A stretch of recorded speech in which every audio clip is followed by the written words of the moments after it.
In this series, I'm starting over as a broke level 1 player with the goal of becoming a GTA Online veteran. But in order to do so, I'll have to complete every objective on this list while having a limit of 2 hours a day to play. So with that being said, welcome back to another episode of Rags to Riches 2-hour edition. In today's episode, I'm going to buy one of the coolest vehicles in all of GTA Online, the Toreador. It's a submarine car that has a boost and weapons, so it is amazing, but it does cost $4 million, and as you can see, I only have 1.1 million. But luckily for me, this week there are a couple fun money bonuses, with the first one being the Acid Lab. It is currently on double money, and that's amazing because this is one of the best businesses in the entire game. So I'm gonna buy supplies for $60,000, and 1.6 batches of supplies will completely fill up the Acid Lab, which you could normally sell for 500k, but this week it's going to be almost $1 million. But the Acid Lab takes 4 hours to completely fill up, so in the meantime, I'm going to do other money methods, and the first one I wanted to do was the new ghost hunt,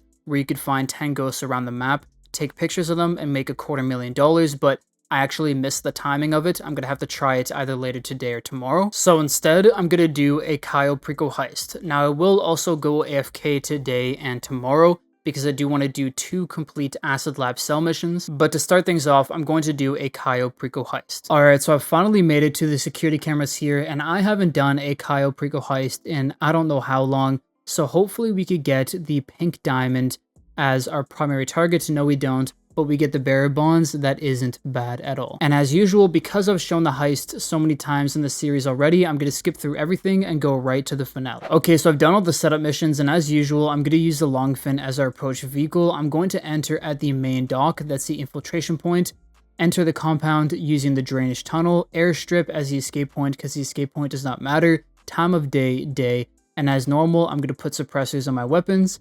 And now that we have that, let's get into the finale. Alright, so as I do with all my runs, I first come here to the airstrip where there are 2 different loot locations with a total of 6 different spawns, so we could get some good loot here. Okay, the first loot location to check is here, and we only have grass. The second loot spawns are here, and we have cash and grass again. And the final location is up here, and luckily we have some coke. So I'm gonna grab all of this, then get the rest of the grass, and that's gonna be it for my secondary loot. Alright, my loot bag is full with just under $400,000. Let's now enter the compound and take the primary loot. Alright, I got the safe open. We now have our primary loot, and the total loot bag is 1.2 million. I got another 35-40k from the office safe, but let's now get out of here. And there you go, that's the end of the heist. We just made $1 million profit. So now I'm gonna go AFK for an hour and then come back, resupply my acid, and then go AFK once again for 2 more hours before selling my full acid lab. Spectating other players is the easiest way to go AFK for me, so this is what I'm going to do, and this is how I'm going to do it.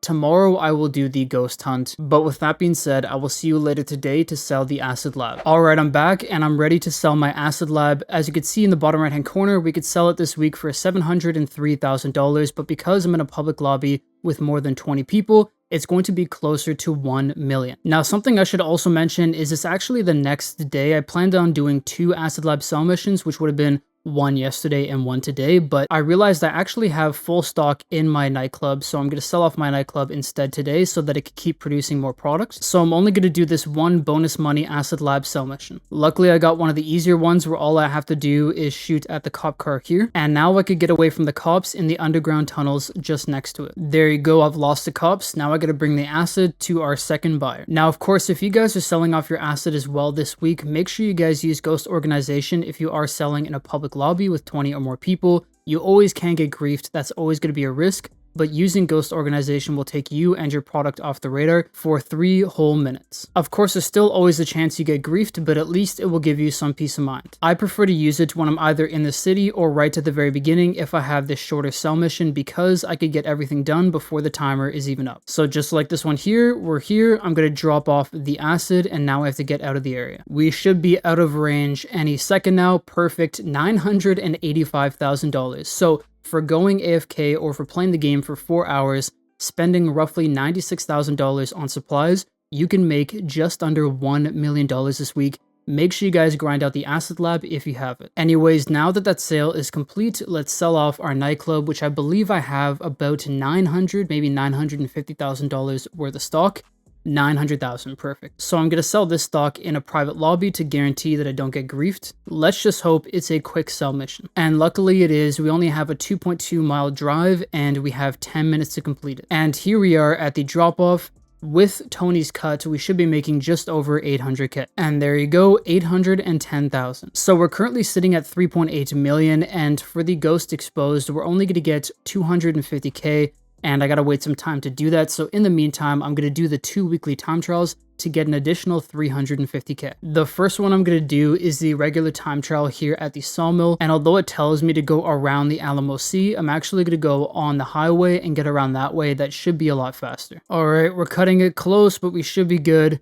Perfect, we completed the regular time trial. Let's now go do the HSW time trial. All right, here we are at the HSW time trial. This is the one at Del Perro Beach. And this one is very straightforward. You just have to follow the GPS directions. And there you go. That's it. 250,000. Wow. That was violent. Anyways, we're now at 4.1 million. So all we have to do is the ghost quest and that will be it. But of course, the first ghost does not show up until 7 p.m. and is currently 10 a.m. So I'm going to drive around for a bit. Maybe do a payphone hit and then we'll get back into it when the ghosts arrive. Alright, I just did a payphone hit and now it's time to do the ghost hunt. Alright, so the first ghost will spawn here in the cemetery. This is where it is on the map. And it spawns between 7 p.m. and 8 p.m. in game, which is only about a 2-minute window. So as you can see there, time on the phone, we are now at 7 p.m. and there's 2 locations it will spawn. It will either spawn here above that gravestone in the center, or it will spawn above the church here, and as you can see in our case, it's going to be above the church. So I'm going to zoom in, take a picture, and now I could send it to Ghost Exposed, $20,000. The next ghost is going to spawn here on the map in the underpass between 8 and 9 p.m. and it's either going to be just off in the corner there or to our right here. So there you go, it is now 9 p.m. and as you can see, our ghost is over here in the corner. There you go, that should be a good enough picture, perfect, and another $20,000. For the next ghost, we're gonna have to be here on the map. Once again, there are 2 locations. This time it's gonna be between 9 p.m. and 10 p.m. The first location is here above the sign. I'm going to take a picture of that one quickly. There you go. And the other location is up on that tower there. Ghost number 4 is going to be here on the highway. We're going to be looking up here at one of the support beams, I guess you could call it, of the bridge. And as you can see, the ghost is right there. It's going to be on one side or the other, so having the Oppressor Mach 2 or a Sparrow or something will help, but you could also photograph it from below. And of course, that one is available between 10 p.m. and 11 p.m. in game. The next ghost is going to be here at Martin Madrazo's house. It's going to spawn between 11 p.m. and 12 a.m. and both locations will be up here in the tower. I'm going to take a picture of it really quickly as I'm falling down. Perfect, we got it. Let's move on to the next location. The next ghost will be here between 12 a.m. and 1 a.m. All right, I reached the location of ghost number 6, but it's not here. It's either going to be on the hook or up top. I don't know why it's not here. It's supposed to spawn between 12 a.m. and 1 a.m., but let's move on to the next one. The next spawn location is here on the northwest side of Los Santos, and it's going to be at the church. It's either going to be on the tower here on the right or the left between 1 a.m. and 2 a.m.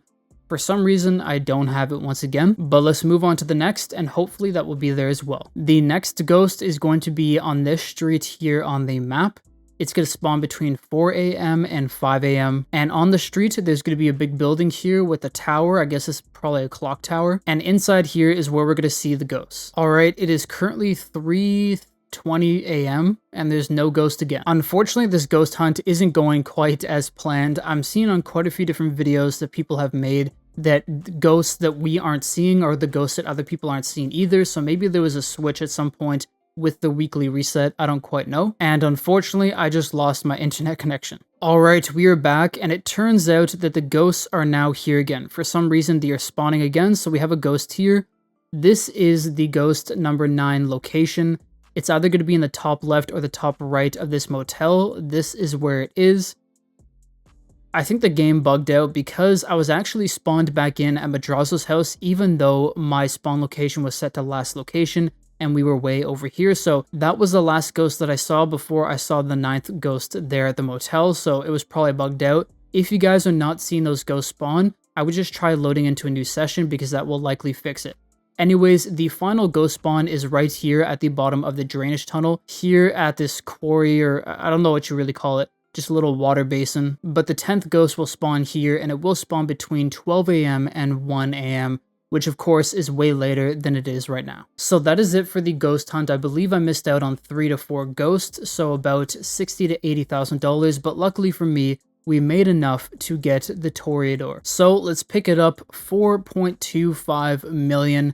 This is something we need for the GTA Online checklist, and there you go, we finally bought it. And here it is in all of its glory. I won't be doing any kind of special customizations today, maybe I'll do that in the future, but the Toreador or Toreador is an incredible vehicle. First off, it is weaponized, so we have machine gun, we have missiles, and non-homing missiles. We can just fire them out there pretty quickly. Very good missiles in games, similar to the Vigilante or the Deluxo. But of course, the two main features of it are going to be, one, its rocket boost, which you could hit right there.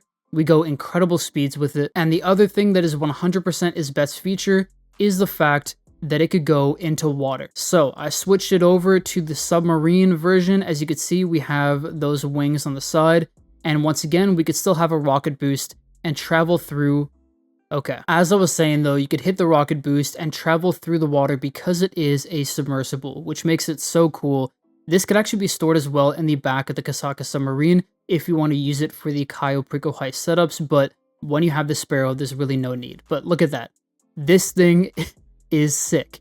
It is a must-have car, I think, or vehicle rather, in my opinion, which is why it had to be on the GTA Online checklist. Anyways, that's going to be it for today. I hope you guys did enjoy. I'm glad we got another thing checked off the GTA Online checklist, and with that being said, I will see you in the next one. Peace.